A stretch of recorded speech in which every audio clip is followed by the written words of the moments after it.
Bonsoir à toutes et à tous, nous sommes très heureux d'être avec vous pour cette soirée qui s'annonce riche en suspense et en rebondissement. Bonsoir Apolline. Bonsoir Maxime, bonsoir à tous. Soirée spéciale sur BFM TV à 2h maintenant du résultat de ces élections européennes.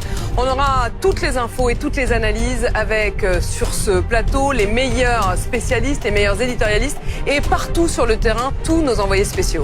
Incertitude à tous les étages ce soir. Qui sera en tête, avec quel score? Qui complétera le podium gagnant et avec quels écarts? Et puis, qui sera en dessous de la barre fatidique des 5%?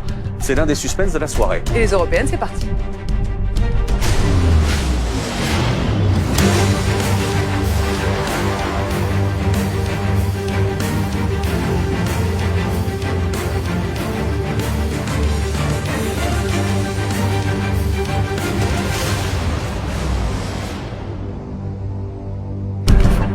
Et voici donc ce que nous vous avons préparé ce soir pour ne rien rater de cette soirée spéciale européenne. Nos reporters sont partout, évidemment, du côté de l'Elysée et de Matignon, où les premières réunions vont pouvoir commencer pour les derniers réglages avant les résultats de 20h. On est aussi, bien sûr, du côté du ministère de l'Intérieur pour les chiffres de la participation et dans les principaux quartiers généraux des candidats, chez Jordan Bardella, chez Valérie Ayé notamment, mais aussi du côté de Place Publique, Raphaël Glucksmann, ou encore de la France Insoumise, Manon Bry. Vous ne ratez rien ce soir en regardant BFM TV, Apolline. Et sur ce plateau, pour analyser avec nous tous les enjeux de ce scrutin, les éditorialistes politiques de BFM TV. Bonsoir Christophe Barbier. Bonsoir Apolline. Bonsoir Anna Cabana. Bonsoir. Jérémy Trottin, qui est le chef du service politique d'RMC. Je signale d'ailleurs que cette soirée est également disponible sur RMC de 19h45 à 20h45. Et puis Mathieu Croissando, bonsoir. Bonsoir. Avec nous également Pablo Pilot-Vivien, rédacteur en chef de la revue Regard. Bonsoir Pablo. Bonsoir. Amandine Atalaya, éditorialiste politique de BFM TV, tout comme Alain Duhamel. Bonsoir cher Alain.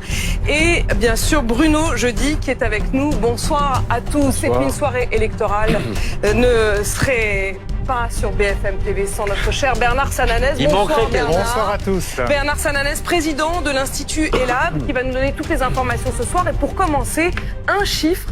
Le chiffre de l'estimation de la participation et surtout de l'abstention à 20h, Bernard. Tout à fait, Apolline. Projection de l'abstention à 20h sur la France entière, réalisée par ELAB pour BFM TV, la Tribune Dimanche chez RMC. 47,2%. 47,2%, ça veut dire trois choses. D'abord, évidemment, ça veut dire que plus d'un Français sur deux s'est rendu aux urnes.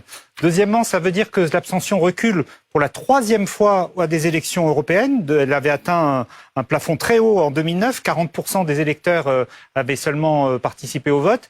Là, on est dans une participation qui progresse. Elle avait progressé de 2 points en 2014. Elle avait progressé de 8 points en 2019. C'est donc assez significatif. C'est 2,7 points de moins d'abstention. Est-ce que c'est dû à l'effet mid-term électoral qui fait qu'il n'y aura pas d'autres scrutins nationaux jusqu'en 2027? Est-ce que c'est dû à la gravité et l'importance des enjeux? Est-ce que c'est dû à la corrélation qui est faite de plus en plus entre les sujets nationaux et européens? Peut-être un peu de tout ça, on le saura dans l'analyse de cette abstention qui, encore une fois, est plutôt une bonne nouvelle ce soir, à la fois pour l'Europe et pour la démocratie. Et dans l'analyse d'abord d'Alain Duhamel, je vous voyais faire la moue au premier résultat donné par Bernard. Alain, pourquoi cette moue?